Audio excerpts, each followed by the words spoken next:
Magandang araw sa inyong lahat. Ito ulit ang inyong lingkod, Mike Padawan, nagbabalik sa ating tropical weather analysis ngayong araw na ito ng Miyerkules hanggang sa Biyernes po, September 30 hanggang Oktubre 2, 2020. At itong Tagalog version ay pinaglilingkod sa inyo ng Typhoon2000.com, ang unang website sa Pilipinas ukol sa mga bagyo. Umpisa natin ang update, itong latest graph sa at simula na yung araw na ito ni Miyerkules hanggang bukas, Huwebes. Meron po tayong mahinang amihan at nagbibigay po ito ng mahangin na panahon na may kasama pong mga maulap na papuwirin na may pagkulog at pagkidlat sa bahagi po ng dulong hilagang Luzon, lalo na sa may Batanes at sa mga coastal na areas po ng Ilocos Norte at Northern Cagayan. So ito po magpe-persist for the next 24 hours hanggang bukas. Samantala, ang area po ng Calayan Island Group ay nagkakaroon pa rin ng mahinang habagat, magbibigay po ng partly cloudy or maulap na papuwirin na may kasama pong pagkulog pagkidlat, lalo na sa hapon o gabi. Samantalang, ang buong bagay po ng ating bansa ay magiging katamtaman po lagay ng panahon. Mainit po ang kalagayan ng ating panahon. Subalit sa hapon ng gabi, may mga inaasahan pong mga pagulog at pagkidlat, lalo na sa may Mindanao at Kabisayaan. So, sa labas ng ating bansa, meron po tayong shallow low pressure area dito sa may Central Micronesia, malapit po sa Chuuk. May kasama po siyang trough. Nag-extend hanggang Saipan at Guam sa may Northern Marianas. Hindi naman po ito inaasahan magde-develop pa, kaya shallow po, wala pong percentage. And meron tayong frontal system dito, actually ito yung dating 98W na LPA, sumusunod na yun sa bagyong si Kujira, na naging isa na rin parte ng frontal system or extratropical cyclone. So far, all clear pa naman po sa ating bansa, walang any tropical cyclone developments, sunod na 5 hanggang 10 araw. At ito naman po yung ating fast animation. So, kitang-kita po natin ang mga kaulapan, dulot ng mga troughs at shallow low pressure here.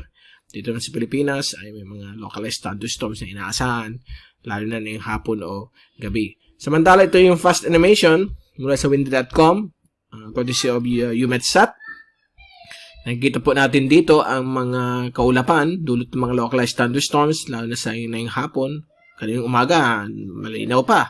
At pagdating ng alas 12 hanggang alas 2 ng hapon, ay may mga localized thunderstorms po ang namumuo. At dito naman po sa may dulong hilagang Luzon, may mga localized thunderstorms na inaasahan pong bibigyan mga paulan. Dahil po sa pag-converge po ng hangin mula sa hilagang silangan dito po sa area po nitong dulong hilagang Luzon. So, inaasahan po mga localized thunderstorms. At ganoon din po, mga isolated areas po ng Luzon, may mga possible thunderstorms po ang pwedeng maganap mamayang late afternoon or evening. Samantala, ito po yung 2-day rain at wind forecast mula sa windy.com ng ECMWF.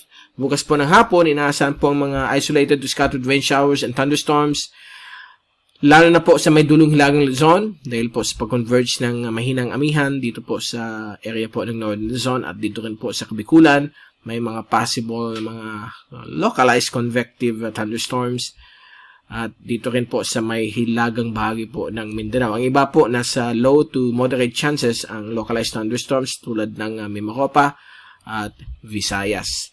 Pagdating po ng Biyernes ng hapon, inaasahan pa rin po ang mga kalat-kalat na mga pagkulog at pagkidlat sa malaking bahagi po ng Pilipinas, lalo na sa may gitna at hilagang Luzon, sa may Baguio area, Metro Manila, at dito rin po sa may silangan bahagi po ng Kabisayaan at dito rin sa may Caraga region at dito rin po sa may bahagi po ng Palawan. Ang ibang bahagi po ay nasa low to moderate chances po ang possible thunderstorm activity sa darating pong Biyernes ng hapon o gabi.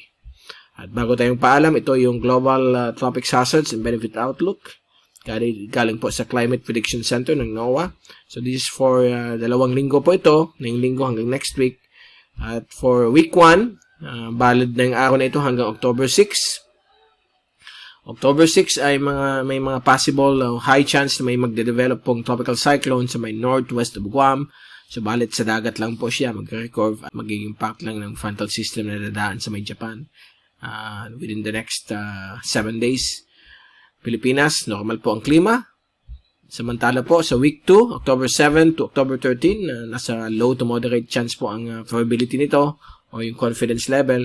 may possible moderate confidence level na may mag-form na tropical cyclone sa may west ng Pilipinas at ito ay magbibigay ng threat sa Hainan at Northern Vietnam. 50% probability nito, so pwedeng hindi matuloy, pwedeng matuloy din. Okay? So yan po, dyan po nagtatapos ang ating tropical weather analysis na yung araw na ito ng Miyerkules hanggang Biyernes at babalik ulit tayo sa Biyernes. Mula sa Typhoon 2000, ito si Mike Padong papaalam. Mag-ingat po tayong lahat. May hashtag WeatherWiser, may hashtag TyphoonWiser at maraming salamat po sa pagpunood nyo sa aking weather channel.